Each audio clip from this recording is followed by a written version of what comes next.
Good evening.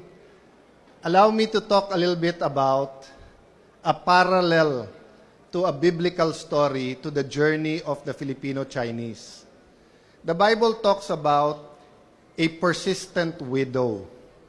There was this widow who suffered injustice, but she couldn't get justice. So she went to the judge in his office and said, "Judge, give me justice." The judge said, "I don't fear God. I don't fear people," did not listen to the widow. So the widow went back day after day after day. She was not listened to. So he went to his house, probably talked to his wife, probably waited outside and told the judge, "Judge, please give me justice." Because she was so persistent, the judge finally came out and said, "I don't fear God nor man. But because you are so persistent, dahil ang kulit-kulit mo, tell me what I can do and I will give you justice." Growing up in the 1980s, talking about the American dream, I did not really feel that in the US. My mother's American. But I did not see the possibility of an American dream here in the Philippines. But any one of us who had a Filipino-Chinese friend had that story of someone coming from China in the 50s, 40s, or 60s, wearing plain jeans, a plain white or black t-shirt, maybe a jacket, slippers, starting in a restaurant, in a hotel, maybe sa City Hall ni Mayor Isko, starting in a manufacturing company. After 5 years, nakabihis na. Medyo nasa supervisor na. After 10 years, manager na. After 25 years, siya na ang may-ari ng kumpanya. That was my impression of the American dream growing up, looking at the success of the Filipino-Chinese. Maybe at this time, I just want to acknowledge Dr. Lucio Tan, of course, the Chairman Emeritus of the Federation. Mr. Victor Lim, thank you very much, sir, Mr. President, for the invitation. Your Excellency, Ambassador of China, Ambassador Kwan, thank you for the friendship of your country and our country. The ambassadors, Your Excellencies, especially of ASEAN, thank you for being here tonight. Ambassador Francis Chua, Honorary President, the immediate past President, a brother in Christ, Dr. Cecilio Pedro, good evening, sir. Mr. Angel Ngo, Tito Angel, Honorary President, Domingo Yap, Honorary President, Jimmy Tang, Honorary President, John K. Tan, Honorary President, Dr. Alfonso Uy, Honorary President, and Mr. Tan Ching, Honorary President. Napakarami niyong President para kayong Senate. Mr. Jeffrey Nang, Executive Vice President. So after my youth in the 1980s, I became counselor in 1992, 21 years old. Wala pong Chinese community masyado sa Taguig. Wala pang BGC at that time. So yung exposure ko sa Chinese community came on 1998 when my dad was elected senator and I was elected congressman.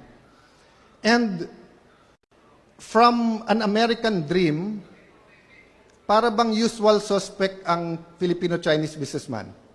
Whether he was small, micro-entrepreneurship, medium, or a big businessman, parating target. Target ng BIR, target ng DOJ, target ng customs. If you remember, you invited me sometime 2013, because BIR Commissioner Henares was supposed to be your keynote speaker during your anniversary. But instead of congratulating you, if you remember, she scolded you about paying the right taxes. And when she left, I think I was there the next day, some of you were telling me, "Sir, why is the BIR scolding us? when most of us here are importers and traders, we deal more with the Bureau of Customs than there, and we were even given an award by the Bureau of Customs last month. So my point is perception and reality. After I was told that, sabi ko, bakit hindi niyo ako ini-invite? Nagbigay pa kayo ng award sa lahat ng nasa gobyerno, Filipino-Chinese. Sabi nila, ba't ka namin bibigyan ng award? Eh, Amerikano ka. Amerikano nanay mo. Sabi ko, my grandfather, Blas Luna, is Chinese. His daughter, Juliana Luna, is half Chinese, which was my father's mother. Kaya kami nagkalupa sa Pateros because my great-grandfather was a Chinese surveyor. Again, perception and reality.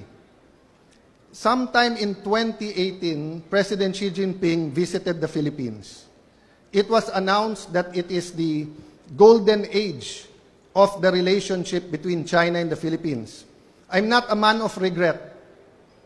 Just like Mayor Isko, we face troubles every day, see where God brings us, and try to do our best. Di ba, Mayor? Ganun yung buhay eh. But there's only one thing looking back that I regret, that I had to resign to run for Congress and to run for Speaker before signing the joint exploration between the Philippines and China. No, weeks lang sana inabot ko yung signing. If we signed that, hindi sana ganun kalaki ang problema natin ngayon sa presyo ng langis at saka ng natural gas, because it takes 5 to 7 years for that. We could have signed it in 2018. Perception. Everyone against it and against China was saying it's not a fair deal. China was willing to give us a deal better than Malampaya and Shell. They were willing to give us that deal. But because of all the noise and perception rather than reality, we were not able to do that. One thing I noticed about Chinese Filipinos and Chinese in general, when people see crisis, you see opportunity. Hindi po ba? In every opportunity, baka may business opportunity dyan. In every crisis. Sabi nga nung iba, never let a good crisis go to waste. It's true, in every crisis there are losers, there are winners. And this generation, the young men and women, the Miss and Mr. Chinatown, no? I guess they're between 20 to 25 years old. I saw them a while ago. Can you imagine 5 crises in 10 years? During Duterte's time, it depends on what side you were on. If you were pro-Duterte, you would say it's a crisis, it's a narco-politics crisis. We had a problem with drugs. If you're on the other side, you'd say it's a human rights crisis, ang daming extrajudicial killing. If you're somewhat in the middle, apareho. Problema droga, problema patayan. Before the Duterte administration ended, or in the middle, COVID-19, second crisis. 2022, right before the election, akala natin medyo yung taas ng presyo because of the Ukraine-Russia crisis was already it, not knowing that was just a prelude to the US-Israel-Iran war now that is driving up all the prices, creating all the problems, not only inflation, logistics, etc., problems with fertilizers that we will experience in next planting season, no? But fourth is the flood control scam. The biggest corruption scandal in the Philippines ever. If we handle it correctly, we can eliminate corruption in the country. If we don't handle it properly, we will have the biggest cover-up in our history. Number 5, not more of a crisis, but a potential crisis, AI. AI will change everything. So can you imagine in 10 years, 2016 to 2026, our young people, your children, have faced this. So in one sense, bugbog sila. On the other sense, they're probably more prepared for the future than we are. So today, as we celebrate 128 years of independence, and as I fight for the independence of the Senate, we also celebrate our friendship with China. Just like the Filipino-Chinese, marami kayong struggle sa kalye.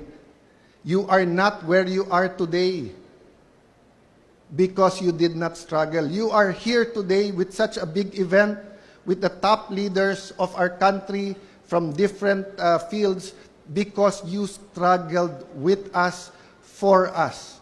Maybe we can do the same between the countries of the Philippines and China. With the economic crisis that is here and will get worse, who will help each other? Neighbors. Neighbors. We have real problems with China in the South China Sea. But we also have real projects of friendship. When we had a problem in Marawi, China had to retool their armory or their factories for guns because we requested guns and they were not making those kind of guns. They helped us during our time of need. So, it's not about being pro-US or being pro-China. It's about being pro-Philippines and saying all of them should be our friends. We should not have enemies. And that is what Filipino-Chinese is about. You don't want enemies. But whether it's in business, whether it's in government, somehow enemies just come along. Believe it or not, I'm more diplomatic, but somehow trouble finds me. But I'd rather be nowhere tonight but then celebrating with you because through your achievements, each and every table here, I see there is much hope. So again, thank you for this opportunity. Mabuhay ang Filipino-Chinese, mabuhay ang relationship ng ating mahal na bansang Pilipinas and China. Secure the Philippines Initiative Network. Para sa Diyos, para sa pamilya, para sa bayan. Spin Media, nakatuon sa paghahatid ng mga positibong balita sa loob at labas ng ating bansa.